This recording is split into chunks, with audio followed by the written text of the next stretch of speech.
The right loves to hate on pop culture, mostly to get attention. But their attacks on the new Superman are nastier than usual. Who can hate a sweet movie about a man and his dog? Well, the usual suspects, but we'll get into why. I'm Amanda Marcotte. Welcome to Standing Room Only.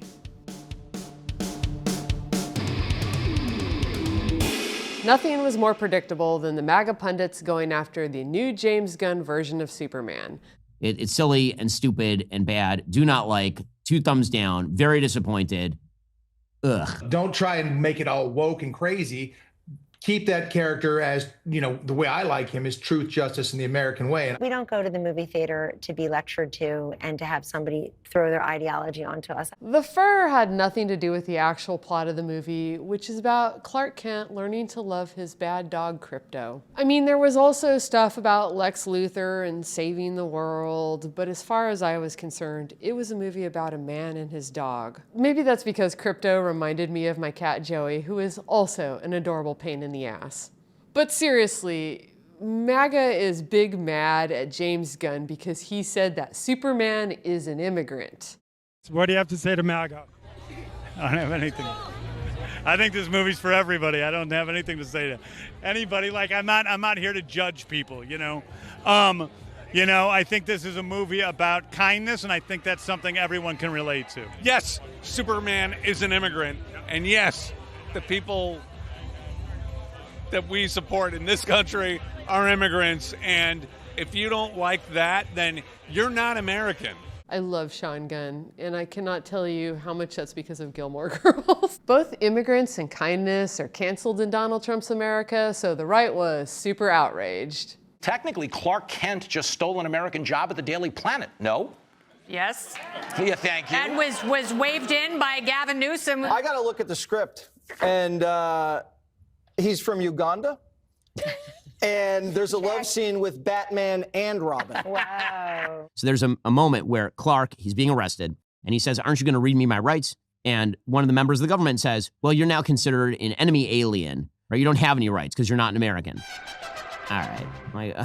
If that's supposed to be some sort of like anti-ICE sentiment, it's really weak. They start talking politics, and Superman is an immigrant. Superman's actually a refugee. And was adopted and assimilated into American culture tremendously well. And so that's a little bit different than Isn't that an immigrant? No. No? We all know why the right's influencers do this. This is their grift. Every time there's a blockbuster movie, a chart-topping single, or a hot new fashion trend, they denounce it as anti-American, anti-family, or even demonic. Labubu dolls are satanic. If you can't see that Labubu is evil and brainwashing children, you need to see this video. Those things are actually pretty cute. The Barbie movie is anti-male. Now, we know about the aggressive, male-hating feminist bent of this film, thanks in part to some brave souls like Ben Shapiro who actually sat and endured it. Conservative men are traumatized by rap songs that inform them that women experience sexual arousal. Not that they're ever going to believe it. I will admit that when I first saw the lyrics to this song, my first concern is that these women are describing a serious gynecological condition. I mean, a bucket and a mop? It's simple attention economics. Glomming onto pop culture attracts new audiences. It's bait to lure people to reactionary content. It also feeds the right's paranoia. Their whole narrative is about how pop culture is out to destroy them and their entire way of life. The ultimate goal is to persuade people to reject mainstream movies, TV, and music as woke or satanic. And then the only people they can turn to for their entertainment needs are MAGA influencers. Ben Shapiro's Daily Wire even has their own movie studio. And they make crap products that nobody would watch, except they're boycotting everything else as too woke. And initially, I thought that the right-wing tantrum over Superman was more the same. Claim that it's woke propaganda, get their audience worked into this boycott tizzy, and then alienate their base even further from mainstream society where their minds are easier to control. And all that is bad enough. But then when I listened to what the pundits were actually saying, it made it even worse. They weren't arguing about the values of the movie. That I would understand. Look, I get it.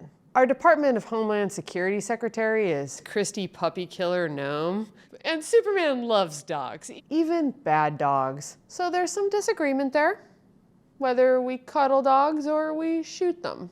No, what makes this next level evil is they were denying the centerpiece of Superman's history. Everyone knows that Superman was an alien who was smuggled to Earth. He's an iconic refugee. The whole baby in a basket thing is Moses from the Bible. This is just an American spin on it. Kane tried to hedge by admitting that Clark Kent is an immigrant, but then he kept trying to spin it. Superman has always stood for truth, justice, and the American way. And the American way is immigrant friendly, tremendously immigrant friendly, but there are rules and then have to be limits because we can't have everybody here in the United States. Everybody can't come here. We can't, our society will fail. Okay, look, I never watched Lois and Clark. I was in my hipster, I don't have a TV era. So I don't know, maybe Dean's Superman did go around kicking dogs and sexually harassing women like a proper MAGA superhero. But I kind of think that the ABC executives wouldn't allow that. If he's trying to make this about legal versus illegal immigration, look, we all know that Superman didn't apply for a visa before he came crashing into Earth's crust. But I kind of think this isn't about paperwork, but about skin color. You can't come in saying, I want to get rid of all the rules in America because I want it to be more like Somalia. I was just reminded that Dean Cain called me out personally years ago, and he called me a fascist. But instead of spreading Christmas cheer, one website believes the films should serve as a warning to viewers. Salon declaring those Hallmark movies are fascist propaganda. Uh-oh. Yeah, I did. I stand by this take hard. If you want to know who the fascist is, look who wrote the article. I mean, they're the fascists. Ay, ay, ay. This gets to the heart of what's really bothering MAGA. This isn't about immigration, legal or otherwise. They object to a movie where Superman defends the humanity of all people, regardless of race or ethnicity. After all, much of the movie is about Superman defending a racially diverse society from invasion by a bad guy who reminds me a lot of Trump. And a lot of people pointed out that Superman has always been woke. He has a long history of fighting fascists and KKK members, and fascists have always hated him right back. I'll be speaking about this more during Pass the Mic with my guest, Coleman Spilde. But this is where the Fox News gambit goes from stupid to sinister. The word gaslighting gets misused a lot, but it's appropriate here. Everyone knows Superman is an immigrant. It's gaslighting to call it woke or crazy to talk about how Superman is an immigrant. The attacks on Superman are part of a larger right-wing attempt to rewrite history. Defense Secretary Pete Hegseth is trying to erase all mention of women, people of color, and queer people who have served in the military. Under the guise of fighting DEI, Republicans are censoring books and museum exhibits. They're even trying to rewrite the history of the First Amendment, claiming America is a Christian nation when it was obviously founded to be a secular one. The Superman gambit is a pop culture version of this. Look, I'm not saying it's as bad as Donald Trump erasing black leaders from history, but it's still an attack on a fundamental American story. Most of us learn about Superman before we ever go to school and read history.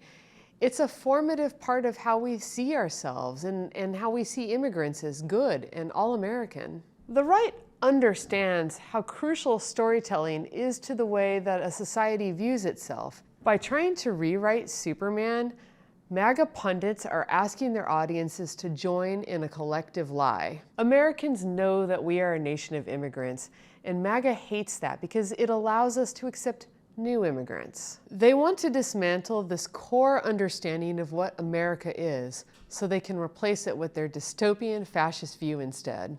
Also, Americans love dogs.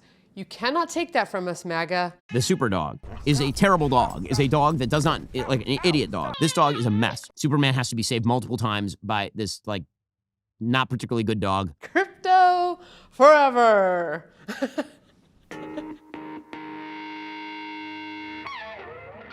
I'd like to welcome back my colleague, Coleman Spilde. He is a senior culture writer here at Salon and wrote an awesome article about the super woke Superman. Welcome to Standing Room Only. Thank you. Thank you for having me back. I'm so excited to be here. Oh yeah, this is going to be super fun about Pun Superman. intended, yeah. We looked at so many ridiculous clips, both people that were explicitly MAGA and then just dudes who were mad about Superman, but I think came from a really reactionary point of view. Yeah. And one of the things that we wanted to talk about for Pass the Mic was a lot of them were obsessed with this idea that Superman is weak. He is not a man of steel. He is not invulnerable. He gets his ass kicked routinely. He gets locked up in a prison with a character who's making kryptonite out of his hands. He is constantly in victim mode. Superman. Why are they all going to cry? He's never like stoic. He's never a person that commands the moment. Like weak Superman, he's holding up this building. Weak Superman. No, I mean, obviously what they're talking about is like Superman loses many fights during this movie. Superman gets sick from kryptonite. These are actually standard Superman storylines. Totally standard, yeah. Do they just not know how stories work? I think that is part of it. And the funny thing that I was thinking about too is that the way that the modern superhero movie has kind of been constructed is that a lot of people just want the constant entertainment and the constant flash and the action, and the peaks and the valleys of a narrative story don't really interest them. And that's the way that like the Marvel Cinematic Universe has kind of been set up to be. And so in a movie like this where people were already looking for things to complain about, it's very easy to find something tiny like that that is different than what they normally see to complain about ad nauseum. Do we blame the school system for not teaching people that a plot has rising action and a climax and a denouement and like I don't even remember all the words for it, and I was an English major. Falling action. Yeah, but like the point is, if your hero doesn't have obstacles, what is the story? He just punches a bunch of people. End of movie, right? And the stories then it's not interesting, and it's also not human. And part of the great thing about Superman is that as super as he is considered a human at the same time. He's an alien, but especially in this movie, he says, I'm as human as anyone else. There's something very reactionary and conservative and almost fascist in a lot of these reactions. And I was thinking about this, especially because Donald Trump has been posting videos of just people doing cool crap to distract from Epstein. And I think that there is something about this moment in time where the right really just wants to see, they don't want to admit frailty, they don't want to admit nuance, and they don't want to admit humanity. Yeah, absolutely. I mean, that is part of the big thing with this movie especially, is that there is a really human, empathetic element. But then also when you look at the difference between what's happening with the right wing and the right party and the Republican Party and the conservative side of that and the Democratic Party, is that you see there is a lot of visible weakness in the Democratic Party, and the Republican Party is really rising and pretty fortified right now despite a lot of chaotic and insane takes. And so I think that, you know, it's not so surprising that we see people looking at weakness as a sign of maybe even wokeism or empathy as a sign of being woke, because now people are starting to sort of associate that with being liberal or being progressive or left wing. Or having a plot. Yeah, that's or woke. having a plot. Yes, having a plot is now woke. I would say that this movie is it's more of an argument about, like you said, kindness and the importance of raising kids' rights and being nice to dogs. It's a very sweet little movie. Yeah, in a way, it's almost kind of like it has that retro Superman flavor of it. It's like, you know, he's saving animals. He's being kind to other people. He's practicing the values that his parents taught him, and that's a big part of the end of the film too. In the latter half, is that these values are instilled in you from a young age, and you can carry kindness with you, and you can choose to be kind and empathetic even if the world around you is full of chaos and full of destruction and full of people telling you that you should be a completely different way. I saw the movie not particularly as that political. There's some stuff in it. There's the immigration stuff is a little bit overt. Mm-hmm. But you wrote about how the movie is woke. You called it super woke. So I want to hear your argument about why you did think it was a woke movie. Yeah. Writing the piece about it, I was thinking about being woke and what wokeism means now and how it's been co-opted by, the right-wing ideology. And, woke to them, we've kind of found out, as we've said, means empathetic and kind and, maybe being thoughtful and considerate of your fellow human and what other people are going through. And to me, that was among the political ideology that James Gunn, I feel pretty overtly inserts in there. That's the wokest part of the movie, is that it really just hammers down that you can choose to be a kind person no matter what you've been taught or what maybe your parents wanted for you or what your surroundings have inflicted on you. You can always choose to be quote unquote woke or AKA kind. You can choose to be a nice person and a thoughtful person who does things to help other people. And to be fair, this is actually something that the right has been addressing pretty directly in other ways. We saw Elon Musk call empathy a suicidal impulse, I do believe. We've got civilizational suicidal empathy going on. And then Ali Beth Stuckey has this toxic empathy book. We're seeing a lot of talk on the right about how empathy itself is wrong because they contrast it with being tough-minded. Yeah. And I would argue the opposite is true, that it takes strength to see yourself in another person. Absolutely. It's far easier to go about the world and your whole daily life thinking about no one other than yourself and to put yourself first. It's a lot more difficult to be looking around, considering where you are. And I mean, I see that daily in New York, is walking on the sidewalk. People don't care where they're walking and people don't consider where anyone else is walking. I saw it on the way here today. And so in a small way, this is a movie that's championing very classic values that Superman has always stood for, which is looking out for people and putting love and kindness first. We saw that as far back to the first Superman movie there ever was in 1978, and it's still going on today. Superman has a long history, in fact, before the first Superman movie of 1978, of not only being woke in the basic empathy way, but also anti-fascist. Yeah. I mean, the people who wrote the first Superman comics were the children of Jewish immigrants. They embedded a lot of their understanding of World War II into the comics that were coming out at that time.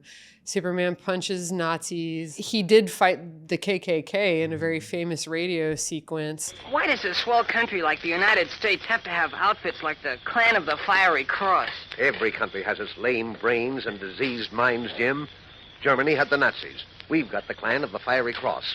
No, I just hope our country realizes the danger of these lunatics in nightshirts before it's too late. And the right has always kind of wanted to hate Superman. So what is your sort of view of this history and what people should take from it? The problem is, I think that we're seeing a mass movement to ignore history, which, I mean, that's a very classic phrase, is to ignore history is to allow it to be repeated or some semblance of that.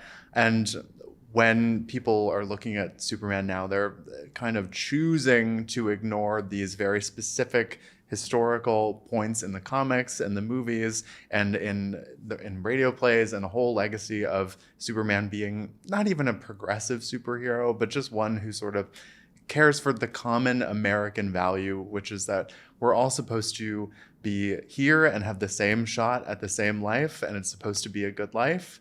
And the difference between who is allowed that good life has been rapidly changing over the last couple decades. And I think that now that we're seeing this Superman kind of reflect those classic takes, instead of being maybe a more brooding Superman, maybe like Henry Cavill's was, that, it makes sense that we're... Sorry. No. Happy Superman.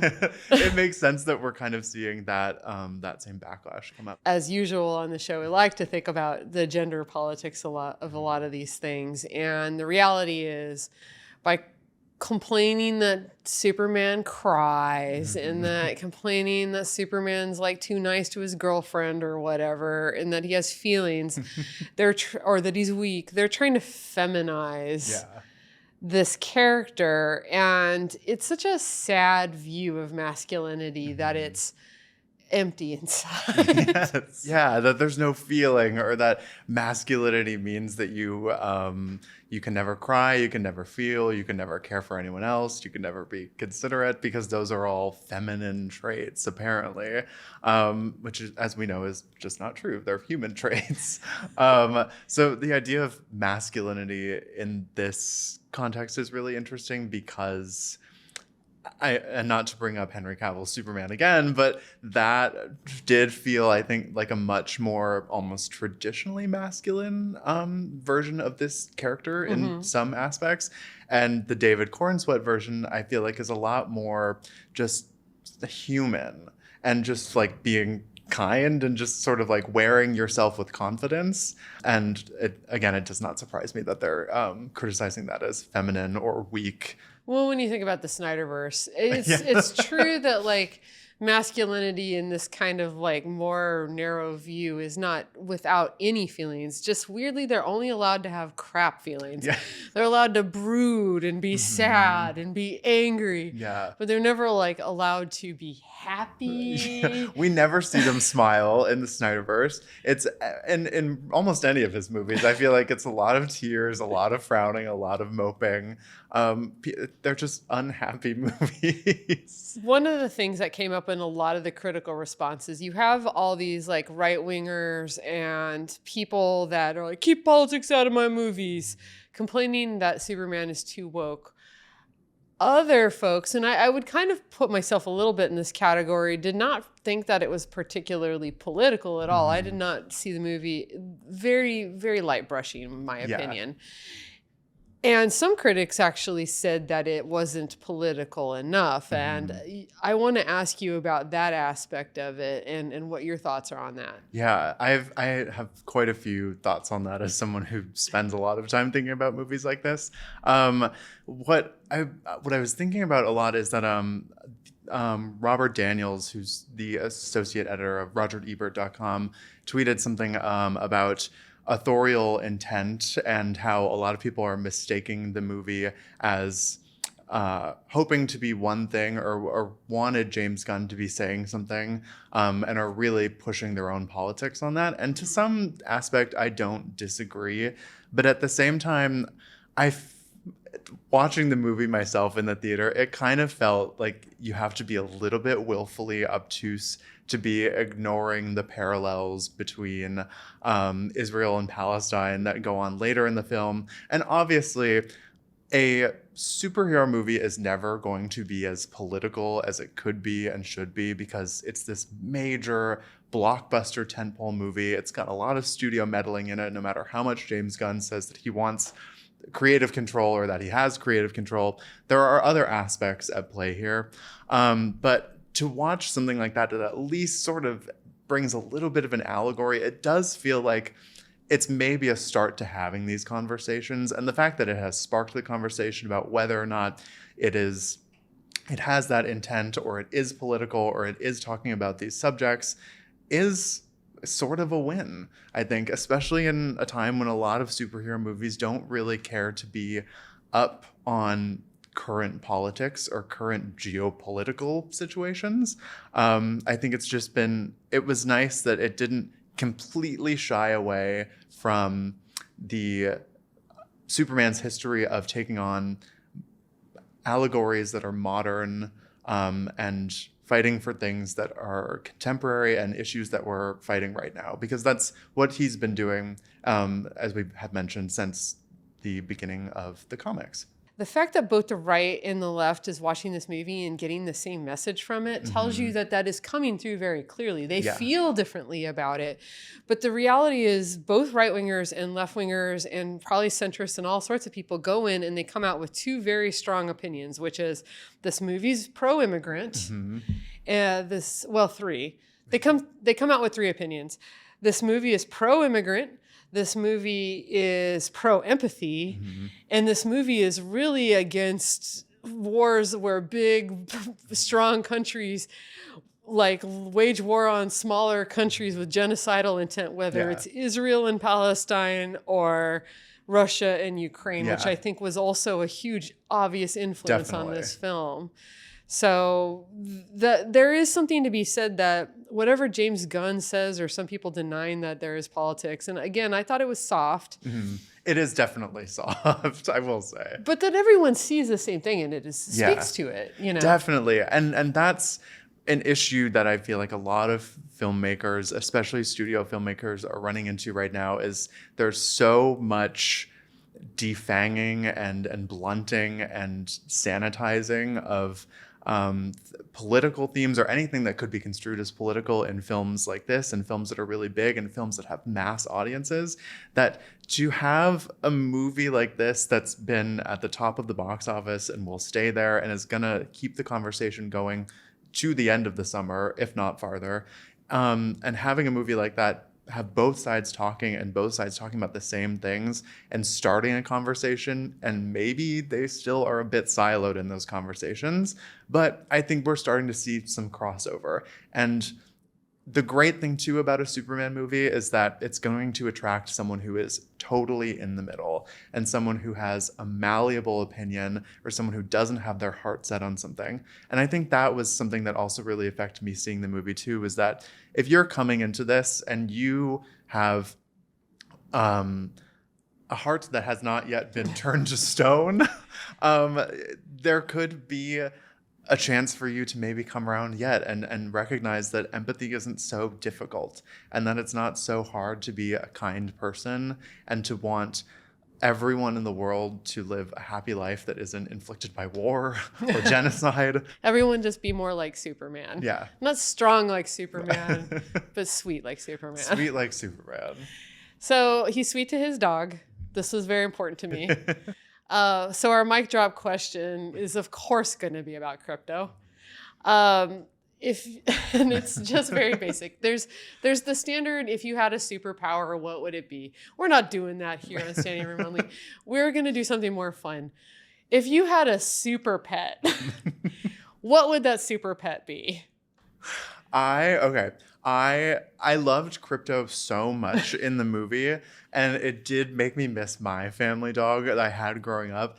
And so in a way, I am going to choose crypto, but the great thing about this movie too is that we see him turn weapons into this sort of like a dog thing. So he's going to fetch spoiler. Oh, spoiler. I'm so sorry. So I would choose crypto, but I really would try to train him to take the drumsticks of my neighbor who has a drum set that I can hear through my walls. And I would teach crypto to take those drumsticks, take them to the farthest end of the earth and bury them wherever he can. Crypto fetch. Yes, crypto fetch. And maybe do it for all the drumsticks in the tri-state area, just so he can't easily get another pair. Wow. Sorry. Oh, that's a tough hang. Yeah. Somebody who hopefully he's not a standing room only watcher. So I was thinking about this a lot too, and I was almost going to go with Captain Marvel's Flurkin, but then I thought about, I had this cat. She's passed away a few years ago, but she was hilarious because she would always like sneak around the house, especially when guests were around, so you wouldn't see her, by hiding in the shadows. She was a black cat. So I called her the Batman. And she was very sweet, but I would be cool if a cat actually was the Batman, like had like a little Batmobile and little bat gadgets, and like, can you just imagine a cat like, I want the treats in the cabinet, ricocheting and crawling up like the wire, or a cat just had like wings, like a catarang, sort of like the just like sharp ears. But that's mine. Is the bat Batman cat. I love that. Batman cat. And even Catman doesn't quite work because we do want it to be the Batman cat. Yeah. The Batman cat. Yeah. All right, Coleman. So please hype yourself. I know, obviously, you work for Salon, but tell us about some of the stuff you've written recently. I have worked on some pieces lately about other controversial films, such as Eddington, that I think your viewers would love to see. But I'm always looking out for the latest and greatest and not so great in cinema and covering it for Salon. And I think that your watchers will enjoy reading it if they don't already. Thank you again. It's Coleman Spilde. And don't forget to like and subscribe. It really helps us out. And stick around for Encore. I have the week's song recommendation for you. Hey folks, I'm coming to you from Latchkey in Philadelphia. That's my partner's record store. And today's song recommendation, because I think crypto is the real hero of Superman, is a song about, well, kind of about dogs. I want to recommend I Want to Be Your Dog by the Stooges. Okay, it's not actually about a dog. If you listen to the lyrics, it's a kind of S&M-y sex song, but it's truly one of the greatest rock songs of all time. It is proto-punk. I would actually kind of call it punk, even though it's from 1969, which was before people thought punk existed. But if you listen to the debut album by the Stooges, I think you would not be able to deny that it is all the elements of punk rock right there, even though it's kind of sludgy and a little grungy. But there is a lot of punk that sounds that way. I mean, think of the 90s and actual grunge. I love this song. I've seen Iggy and the Stooges play once. I'm going to see them again soon. Even though Iggy's got to be in his 80s now, he still has it going on. He still whips off the shirt and flails around on stage and still somehow is insanely muscular despite his age. I've loved this band since I was in college. They are by far one of my favorite bands, and I think probably this was the first song I ever heard that was truly shocked me with its sexuality, in no small part because it's a man taking the submissive role. But yeah, I Want to Be Your Dog by the Stooges. Check it out. If you want more Standing Room Only episodes, please hit the subscribe button on YouTube. Standing Room Only started as a newsletter and it's free to read. Click the link to subscribe. I love tips. These political battles are playing out in our local communities, your family, your school, your neighborhood. If you have a story, go ahead and drop me a line, leave it in comments, and don't forget to subscribe.